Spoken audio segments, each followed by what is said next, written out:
Welcome to the Unscripted Authentic Leadership Podcast, a podcast where we're seeking to lead change while also seeking to understand. We are also here as a platform for leaders to come together to unite, to develop and empower other leaders in the areas of business, family, and community. I'm your host, Lafayette Lane, joined by my co-host, John LeBron. Today, we are joined by our special guest, Carl Gould. Put those hands together, put those clap emojis in the comment section. Carl has joined us to have an amazing conversation tonight on how to run your business so it's not running you. Just a little bit about Carl. He is a worldwide leading authority on business and entrepreneurship. He's a keynote speaker and best-selling author. His company, 7 Stage Advisors, helps organizations grow to the next level. He's an entrepreneur who has built 3 multi-million-dollar businesses by the age of 40. 7 Stage Advisors, his company, has mentored the launch of over 5,000 businesses. Some of the companies he's helped are Allstate, American Idol, U.S. Olympic Track, IBM, McGraw-Hill, and the U.S. Army. And now he's here to help us right here on Unscripted Authentic Leadership Podcast. Carl, thanks for coming on. Thank you for having me, guys. I really appreciate it. Absolutely. Well, hey, man, let's just jump right into the conversation. Sure. Just seeing in your backdrop, you have an incredible story that I would love for you to unpack. Before we get into the nitty gritty, I think that it is pertinent to what we're going to talk about tonight and how you got into this whole entrepreneurship and this business growing mindset and helping other businesses thrive and succeed. Carl, can you tell us a little bit more about who you are and your backstory and how you even got started in business? Yeah, sure. It was very much by accident. I was going to school for accounting and finance at the University of Delaware, and I had a pretty bad leg injury my second year. I was paying my way through school, and I had to leave school. So I found out a very hard lesson. If you're out of school for 6 months, and you've got student loans and grants, all the grants go away, all the scholarships go away, and everybody wants to get paid back. And so me paying my own way through school, that wasn't going to happen, me going back to school. And so I had to find some way to make money. I knew 2 ways, basically. I grew up in the construction trades, and I also knew how to do design, build, landscaping services. So I started a landscaping company, and I was 18 years old and just coming out of my sophomore year. And we took that business. I also enrolled in county college for night courses. I took business management and horticulture because I'm in landscaping now. I wanted to make sure that I was educated. And then, so I took that business and I grew it. 7 years later, I sold that business, and then I started a construction company, a real estate development company, and that's what I did for the next 12 years. And then I sold that in 2004. But starting in 1990. I got really involved in coaching. I went to a personal development seminar, and then I took a whole bunch of certifications like NLP and DISC behavioral systems and leadership programs and values and based leadership and axiology, you name it. If it was out there, I went out and got it. And all through the 90s, I was working as a side hustle coaching, life and results coaching with and I was a certified coach for a number of different systems like Tony Robbins and Stephen Covey's, Franklin Covey's systems and Dale Carnegie leadership and Ken Blanchard situational leadership and the Adizes methodology. If there was a certification program and there was a coaching company or there were people that were looking for that, I got certified in all those different, IPs. And so I was doing coaching as a side hustle all through the 90s. And so I hired a coach for my business in 1996, and I loved the process. And I was like, wow, you could coach businesses. Oh, I love this. And there wasn't much of an industry back then. I mean, it wasn't like it is today. And so in 1996, I decided if there was a hashtag back then, my hashtag would have been hang up the hammer, because I hired a business coach to help me hang up the hammer because my business was running me. I was not running it. And I learned a big difference between a personality-run business and a process-driven business. Man, we'll get into that, I'm sure. And so I said, I love this. Put processes in place. And then in 2002, I decided I wanted to open up my own coaching company. And so that's where 7 Stage Advisors came from. And I've been doing that ever since. And I sold my construction business in 2004. Whoa. Okay. So you said a lot there, Carl. But in particular, You said a personality run business versus a process run business. Yes. Can you unpack that for us? Sure. So any business, just about any business that you see that's, call it under $5 million, right? Certainly under $1 million. 98.6% of all businesses have 20 employees or less, and 96% of businesses are under $1 million. So that's most of who we're talking to. Now you get over $1 million, it's your 4% of businesses. If you're over $10 million, it's 0.4% of all business is over there. So most businesses are smaller and they're personality driven, which means I wear all the hats. I do everything. I'm a CEO. You know what that stands for? The Chief of Everything Officer. That's me. I'm the director of marketing. I'm the CMO. Then I flip hats and I'm the VP of sales to get the deal. Then I'm the chief operating officer. I'm the COO. And then on the weekends when I'm doing my books, I'm the CFO. All right. And so I do everything. I'm a walking board of directors, but I got to do everything all day long too. So I'm an owner operator, self-employed. I'm a personality driven business. What's the sense of having a process? Because there's no one else to follow it. And if I'm writing it, if I already know it and I'm the one doing it, no need to write it down. It's only when I start building a team that I have to start becoming a process-driven business. And when we have a methodology called the 7 stages of business growth.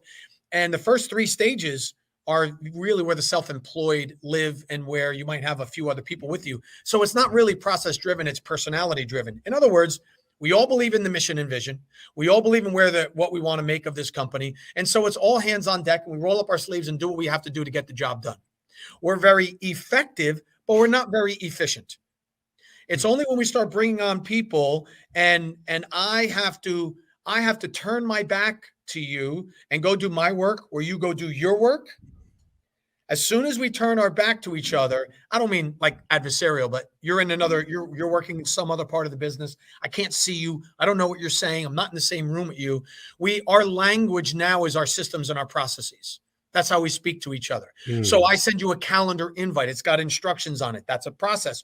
You get that calendar invite. You trust that what I wrote down is accurate. And you say, okay, that's what you said. So I'm going to go say that to a prospect or a client. And if we communicated well through our process, we're good. We can scale process. We can't scale people. And so in the early stages of growth, I have to trust that you believe in the vision and the mission enough. And I have to trust in your skill level and your competence and your confidence and all that you're going to do the right thing when I can't see you. All right. Now, because I have no way of knowing.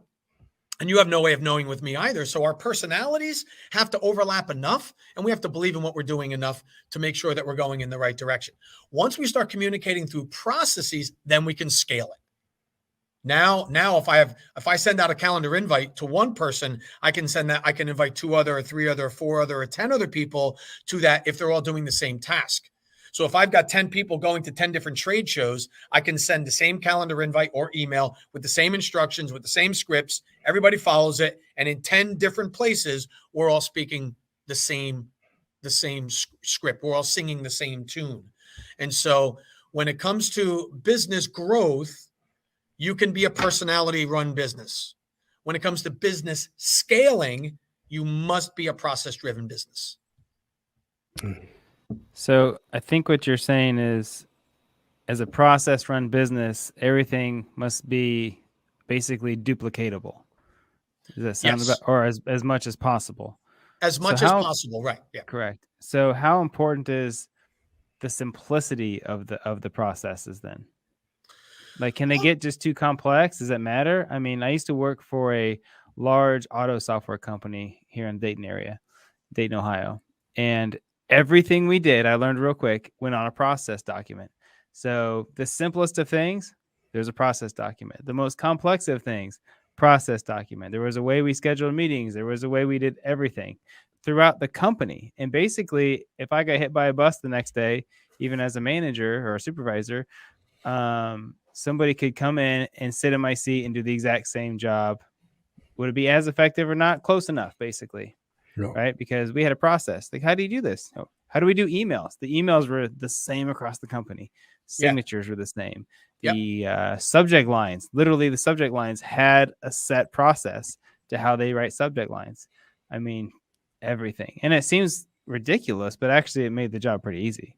Is that kind of what you're going for? Yeah. The one thing I would add to that is the process is the third and final step of duplicatable systems, right? Mm-hmm. The first thing you do is you have a policy. You would say, here's our outcome. Here's what we're trying to accomplish. Right? We have to send emails out. Here's why we send those emails out, right? It's to communicate, it's to stay in touch and the whole bit. So we have a policy first, then we have a plan. Okay, there's a number of ways to send out emails depending on the situation.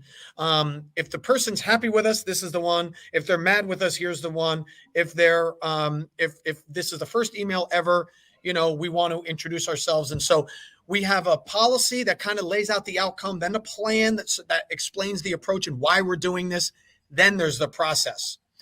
So that way, if I have to deviate from the process, there's always some variances. When I was in high school, one of my sports coaches said to me once, they said, Carl, the two worst players on the team are. And I was like, no, coach, but I suspect you're about to tell me. And he says, the player that does nothing that I ask and the player that does everything that I ask. Those are the two worst players on my team because they don't think, they don't take initiative. The person who does nothing, they're not paying attention. The person who does everything, they won't adjust themselves. They'll let the quarterback get sacked because two players came at them and I told them, always go for the inside player. But the outside player was running a lot faster and got there first. So they let him run right by. Did they block the person they were supposed to? Sure did. But did our quarterback end up on his back? Sure did. Why? Because you did everything I told you. So I want the person who understands the policy, what's our outcome, the plan, what are our various approaches and what are the variants we allow, and then the process. So that way you can be creative within the confines of the process. I want things laid out as tightly as possible. I'm a big fan of scripting because I think it actually helps unleash the creativity of somebody when they don't have to think every time, like, how am I inventing this wheel? How am I inventing that wheel? Right? The wheel's been invented. Now I can say, which wheel do I use given the situation and to what degree I'm allowed to employ it? So to the process, I want to add the plan and the policy because that gives me that helps me understand the picture, why we're doing it, not just what we're doing.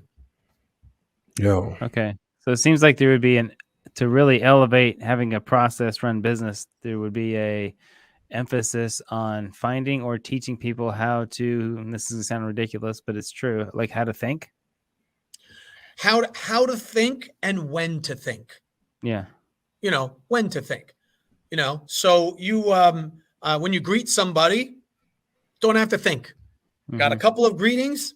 That's it. Then when they say something to you, then the decision tree comes in. Oh, all right. Well, that question sounded a lot like option A. It could have been option B. Well, actually both are pretty good. I'll go with B, and B is perfectly fine. So it'll also give them, how to think, but when to think. And it's a guide. Each person can personalize the process to their particular style. And that's how the process will improve over time. As long as we're more focused on the outcome, if we can get the outcome, the activity, we have some leeway in the process itself. How does a business owner know or become aware when their business is running them, when they've lost control? How would they know? What are the telltale signs of that? Yeah, it's they probably know it from the very beginning because when you start the business, you think you're in control, right? Until the point that you get a client, and then you realize who really runs your business, right? Because if you're very conscientious and you want to take care of the client, whenever they have a request, you're going to run and go do it. And you're going to try to do your best to implement whatever system that or whatever product or service that they asked you for. The day though, when every time there's a demand, and it's your phone that rings and it's your email, you know that the business runs you. But here's one way to know, like right now, everyone who's listening or watching, here's how you know if your business runs you. Look around. And do you see an executive assistant? Like look around and visualize or find your personal executive assistant. If you can't find that person, then you are that person. That's how you know. Look around. You got staff? No? Then you're it. You are now at the effect of your business, not at the cause of your business. I like that a lot. You are the effect of your business, not the cause of your business. So you're not the one that's pushing how the business is being ran and being operated. It's the oppression that's coming against you then. Correct. Yeah. You're reacting. Right. And look, we all ask for it in business. We say we want to be in business. We go out, we meet prospects, we tell them what we do, tell them how much it costs. They hire us, and then they say, okay, when can you start? And you say, all right, well, I can start on this day. And now you realize it's game on. Right. And then you realize, well, I've got to fulfill that order, but I still am committed to that networking event. Well, I got to do them both. Now you're doing both. You go to the networking event and someone says, hey, Carl, I got a lead for you. Oh, great. So I go meet the lead. Then they say, well, I'd like to work with you. Can you just send me your proposal? Whew. Now I got to fulfill the order, write the proposal, and I still have that same networking event next week. Yeah. Right. So now all of a sudden you realize all the demands come back to you. And when there's a task that comes your way, if there's nobody to hand it off to, then you realize you are at the effect. We tell our clients all the time, if you're a business owner, think like a quarterback in football, right? So the quarterback touches the ball every single play, just about, right? On offense, certainly. But it's the sign of a great quarterback, the all-time greats, all of them throughout history, is their ability to understand who to give the ball to as quickly as possible. Yeah. I throw it, I pass it, I run with it. Running is usually almost never, with a couple of exceptions, is a good idea. But anyway, I throw it, I run with it, or I hand it off. But I got to do it within a couple of seconds. And if I can do that, I have a nice long career and I probably win a lot of games. If I can't do that, NFL stands for not for long. That's good, man. Go ahead, bro. So really, their business turns into a busyness, right? I Correct. heard that once. Yeah, they're just running around. You're running anybody around. Doesn't know, Carl has 2 podcasts, right? And one of those is called the 70-Second CEO. And I was listening to it. And it's really 70-second segments of Carlisms. It's basically like it's almost like I used to listen to something called Minute with Maxwell, right? And basically not similar, but you had it's like a 1-minute thought to help you sort of start your day, or just like daily brain food, right? Sure. Nuggets. There's the word I was looking for. 1-minute nuggets. And you had a segment called Solopreneur, and it was basically talking about how it's a great time to start your business, right? Yeah. So we're talking about going from personality to process related. How does how does someone start their business, solopreneur? How do they know when, and how do they make that adjustment to moving to adding players to their team? Like, it's so hard. I've been involved with small business, and you're like, all right, how do I know? I don't think I have the money for it. And you probably do, but you probably just really kind of like that there's extra coming in now, although you're not really sleeping, but you don't know if you have enough to really pay for that extra person. Or what if I hire the wrong one? Huge mistake, right? All these things that go through your mind. It's all gone through my mind before. How does someone make that next step? Yeah, you would have to, as the business owner, want to make the first step first off. So if you're a dentist and you love being a dentist, and you are a chiropractor and you want to do all the adjustments, or you're an auto mechanic and you just like working on cars and all that, and that's cool with you, then go for it. I mean, the guy who's my auto mechanic, he's been Mark's Auto for like 40 years, and that's what he's going to do. No secretary. You walk in, guess who you talk to? Mark. And if he's busy, wait, because Mark's the mechanic right now. Now, we are in such a great time technologically right now that you can outsource in a way that you just couldn't before. I mean, the world is a global marketplace. So I'm big on these two things. Number one, as soon as you start your business, whatever the business is, I don't care what it is, I don't care how much revenue you do, your first hire is a bookkeeper. Out of the gate. You're not doing anything. You're not going anywhere without a bookkeeper. Because if you don't get the money right, this is going to be a short and frustrating experience. That'll take you a long time to climb out of. So just get somebody who loves the numbers as much as you love what you like to do. Right. So if you know you can hand off your activities and someone can put them in the right places, file the documents, get it to the accountant, make sure the sales tax is paid and the payroll and all that other stuff is taken care of, because it will consume you. And the more the more you go out and get more projects or you sell more products, the more time there is on that other side. So you walk right out of the gate, because that person will be a great counterbalance to you. And what they'll do is they'll tell you all the things you can and can't do. They'll say, I don't think you ought to do that. You don't have the money. Oh, all right. Well, I didn't know I didn't have the money. Now I do. Or you should do more of that. That was really good. You were very profitable. Excellent. The second hire is, as quickly as possible, is an executive assistant or a virtual assistant. Part-time is fine. Right? Now you say, well, I can't afford that. I only do 50,000 a year. All right. Think about that for a minute. 50,000 a year. There's 2,000 working hours in a year. Take whatever you make and divide it by 2,000. If that number is over 15 or it's over 20, then you need to hire somebody else to do it. Meaning, if you do 50,000 a year and I take 2,000 hours, that's $25 an hour. That means you're responsible for $25 every hour of the day. And if there's a job that you could hire somebody out to do for $15 an hour, then you do that because you're worth at least $25 an hour. So you don't want to be the $25 an hour person going to the post office box. Delivering that piece of mail is just $30. You can't afford it. So, and as you grow, when you're, again, you're 100,000, divide that by 2,000, you're $50 an hour now. Good job. You get to 200,000, you're $100 an hour.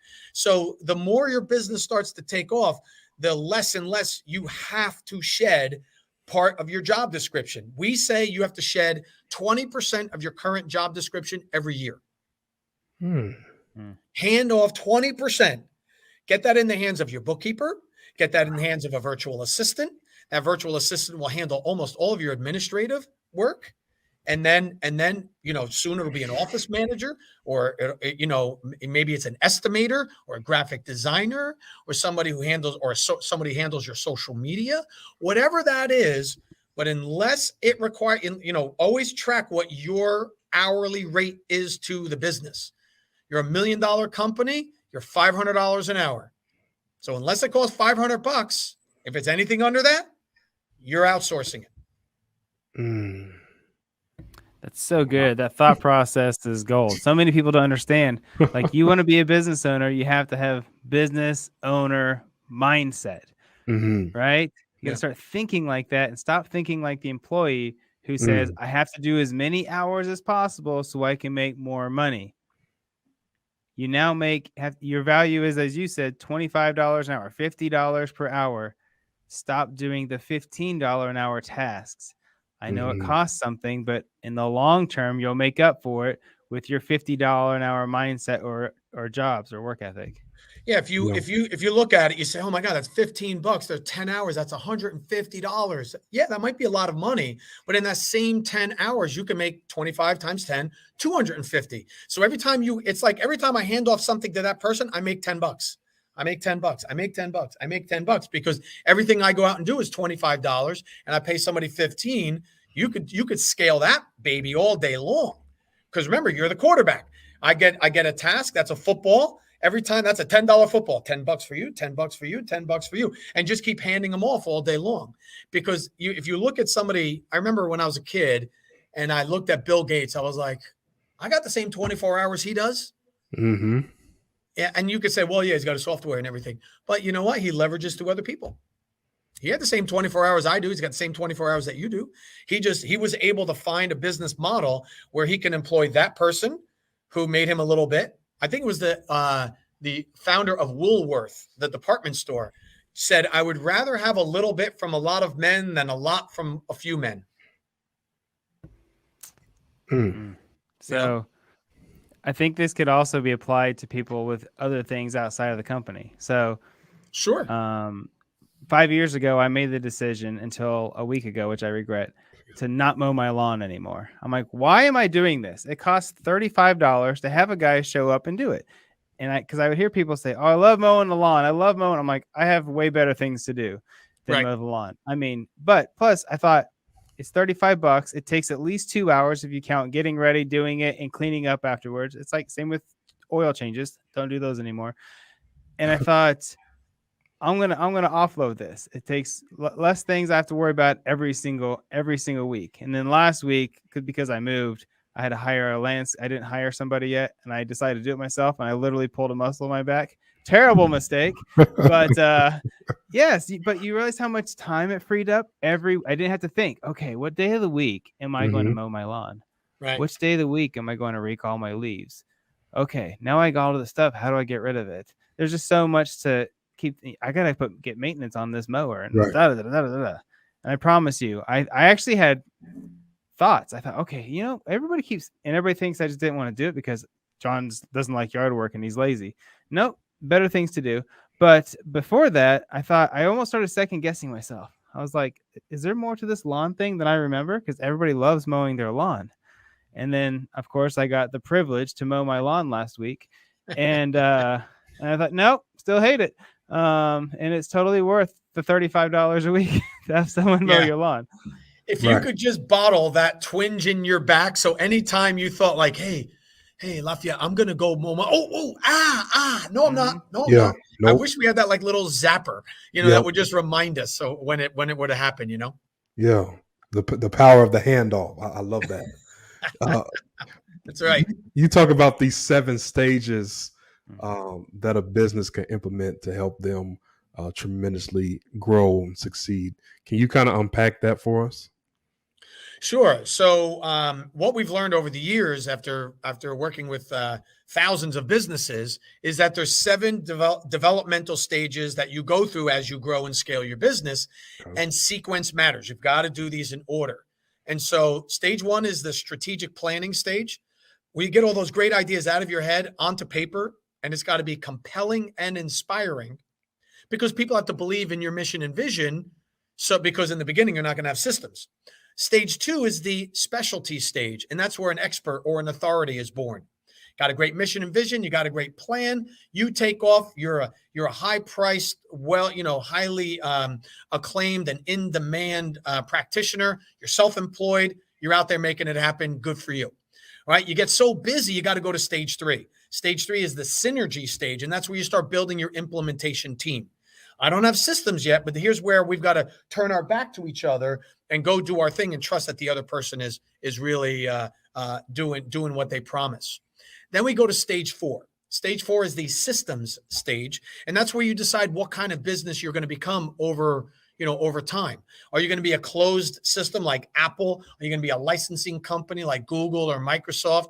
Are you going to be, a corporate run company, an agency? Are you going to be a public company? Like, you decide on your ecosystem and you start duplicating and documenting everything that you do. Stage 5 is the sustainability stage. And that's where you can start thinking about scaling, because your processes have taken over. They are the star, and you're known for something other than the utility of your product or service, right? So Starbucks is known for the experience.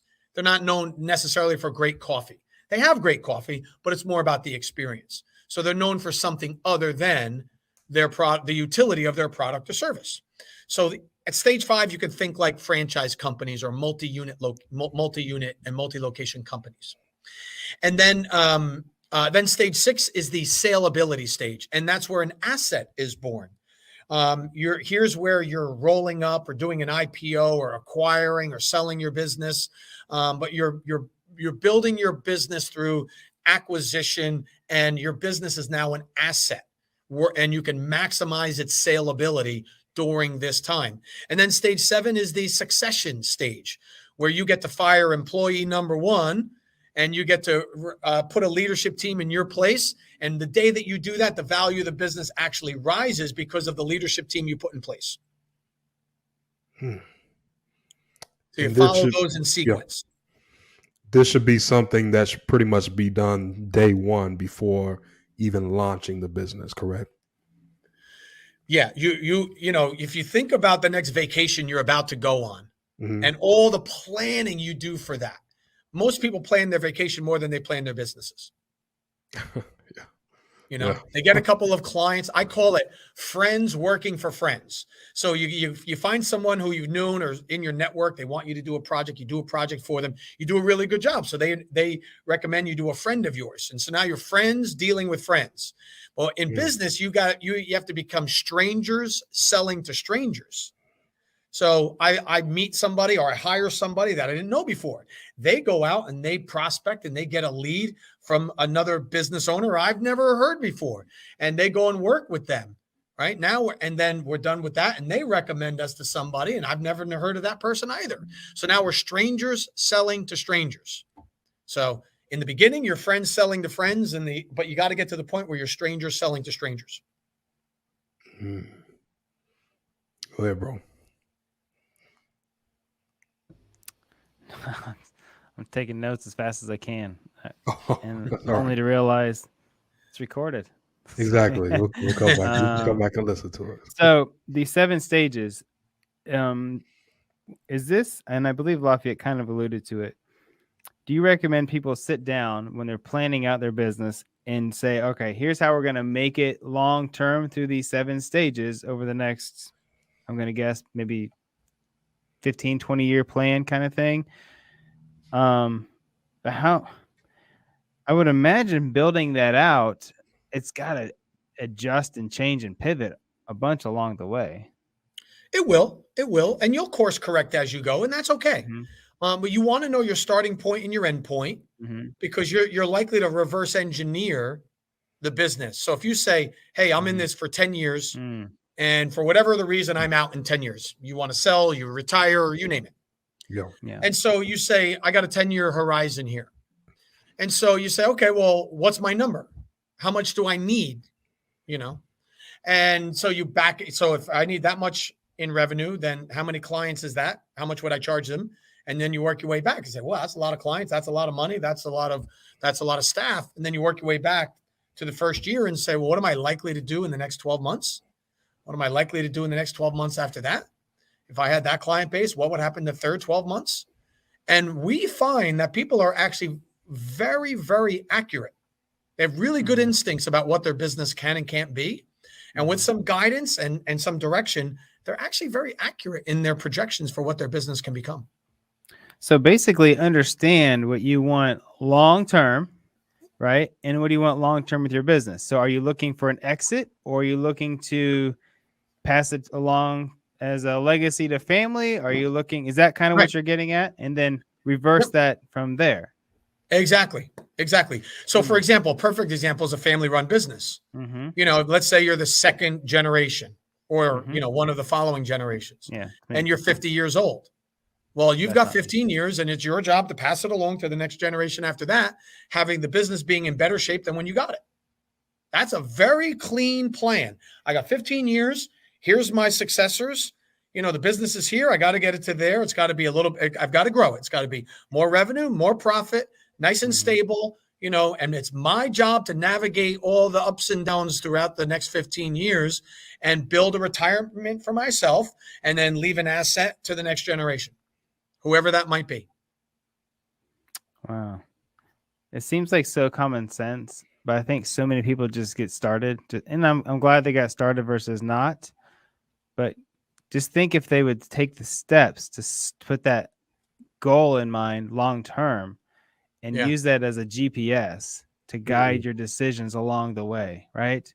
Because if I'm just thinking out loud, if your goal is, okay, I need this to be long-term stable for a family business, legacy long, well, then you're no longer thinking solopreneur, because you can't, literally, it can't be about you. You have to think, who can I put in place? Yeah, once you decide on what you want to become, a lot of the other decisions become very academic. You know, if you want over a certain amount of revenue or you want a certain amount of clients, you say, well, I can't do that on my own. All right, well, when can I stop doing it on my own? And when do I have to have people? Well, you'll know that. Like, well, I can only handle 3 or 4 clients at a time. Okay, well, when it comes to the 4th client, I'm going to need some help. All right, well, when is that likely to happen? Well, maybe this time next year. Okay, well, you just set the date for your first hire. So there are some, that's why you want to take things in sequence, because there are some very logical progressions. You know, if we're going to take if we're going to take customers from anywhere, then that's a whole different plan than if we say we're going to target in this one area. You staff differently, you plan differently. COVID was not most people's problem. All COVID did was magnify the problems in your business model and the flaws in your management style. That's it. That's all it did. Every business has some flaw. There's no perfect business. But all COVID did was to magnify whatever issues you were having. And if you had some big gaping issues, maybe it took you out. So what COVID did was expose the pre-existing conditions. Correct. That the businesses already had. It didn't cause the problem. It exposed the problem. That makes so much sense, because if somebody had a bunch of bad team members, they really got exposed when they were supposed to work from home. Yeah, exactly. But if you had a bunch of great team members that communicated effectively, you're like, hey, no big deal, guys. Go work from home. We'll just keep chatting on Skype. We're fine. Right? I mean, think about this. You could probably relate to this. Think of all your favorite restaurants. Right? All the places you like to go to work, eat, no matter what it is. Fast food, quick serve, sit down, whatever. I go out to eat a lot too with our family. During COVID, how many of your favorite restaurants called you during the pandemic to ask you how you doing? What would you like some meals delivered home? When are you going to come back in for your favorite? We'll have it ready for you. You tell us the time and we'll meet you at the curb. How often did that happen? None, but it would have been amazing. Didn't happen at all. None. It didn't happen at all. 3 of us who eat out a lot in 18 months, not one phone call. So did COVID take the restaurants out, or was it their lack of marketing and lack of additional revenue streams with their clientele that hurt them? Now, they were going to get hurt either way. If you can't have people inside the building, that's a problem. I totally get that. I'm not trying to say they would have grown during COVID, but think about it. If they tracked their clients, I'm not on the list of any of my clients, right? Sorry, any of my restaurants. I'm not on the client list of any of the restaurants that I go to. They don't send me a note saying, hey, Carl, we got we've got your favorite dish in. We just got some, brand, a new shipment of this in or that in, or we got your favorite dessert. You're still planning to come out this week. We can have a table ready for you 7:00. Just tell me just text me back the number of people and what you want for appetizers. We'll have it on the table waiting for you when you sit down.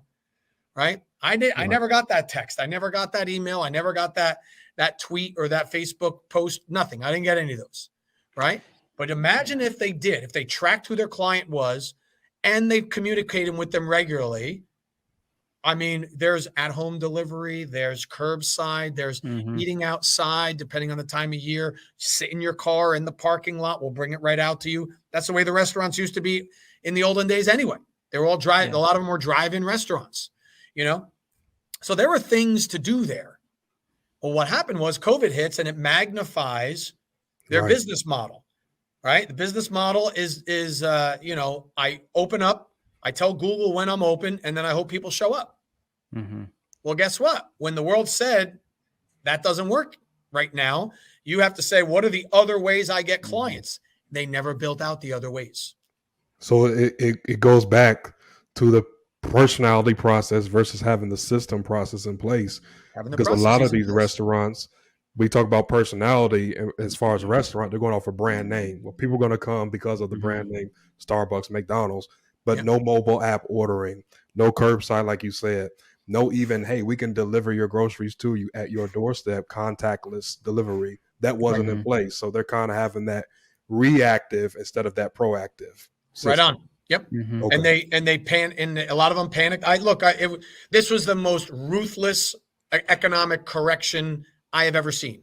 Sure. And there's never been a time in human history that something has hit everybody, regardless of where you are in the world, what currency you are, what economic status you are, race, gender, age, didn't matter. It got everybody at the same time. That's never happened. I mean, World War II wasn't really a world war. It wasn't everybody. I mean, it was most places, but it wasn't everybody. This was major countries, at once.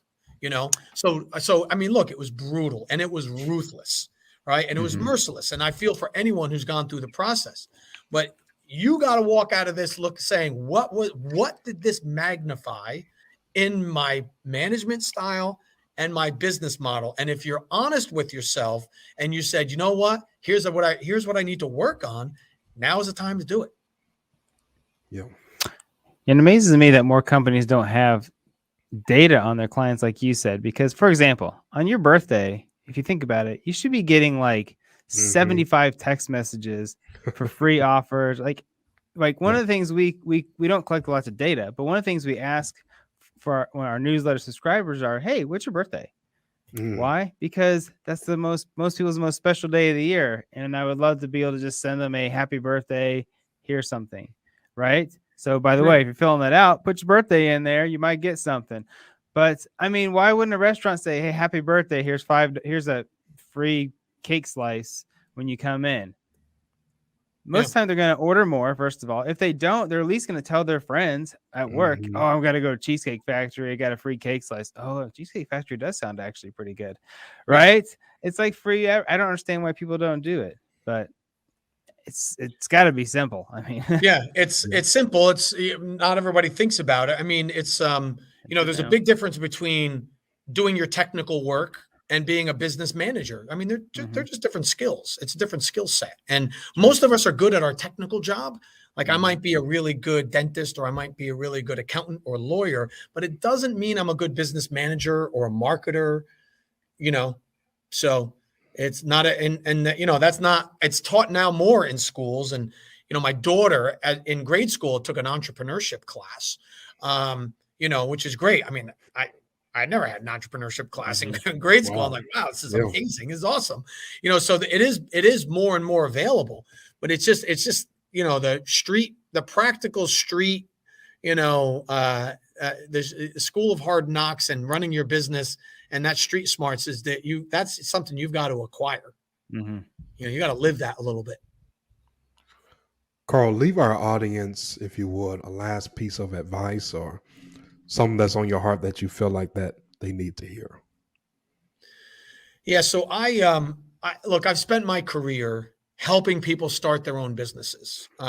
Since 2002, we've helped over 7,000 people in 35 countries start and run their small business. So I totally get it. All right.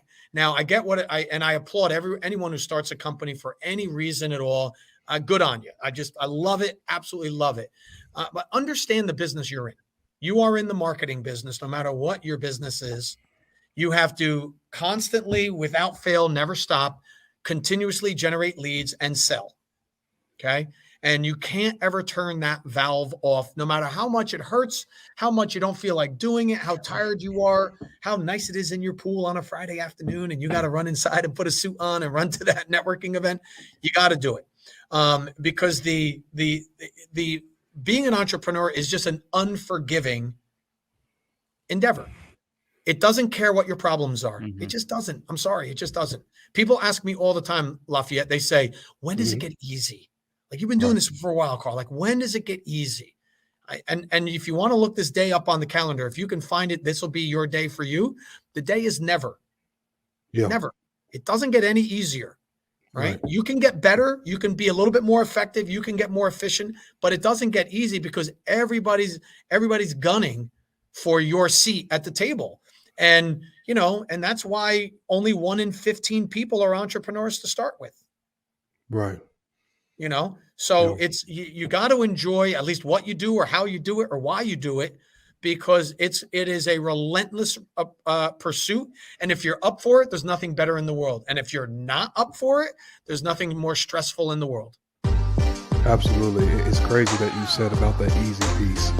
That's been in my heart all week long, working out at the gym. And the thought came to my mind, people are looking for it to be easy instead of viewing it from the perspective of, is it worth it? So So we need to flip it that, okay, running a business may not be easy, but it will be worth it. If it was easy, everybody would do it, right? Exactly. Exactly. Carl, we want you to stay connected, our audience to stay connected with Carl. He has a lot of great things to offer on social media. He is at Carl L. Gould, CarlLGould on social media. You also can check out his website, carlgould.com, the 7 Stage Advisors. And also, he has an amazing podcast, Carl Gould Collective Podcast. Stay connected here with us here on Unscripted. We're at Unscripted Leadership on all social media platforms. Our website, unscripted-leadership.com. Also, you can stream our podcast and this amazing episode, this conversation that will be available on all streaming platforms. As always, we pray that you be the leader that God has called you to be. We're here to build bridges and not walls. Bridges connect, walls divide. Until next time, God bless you.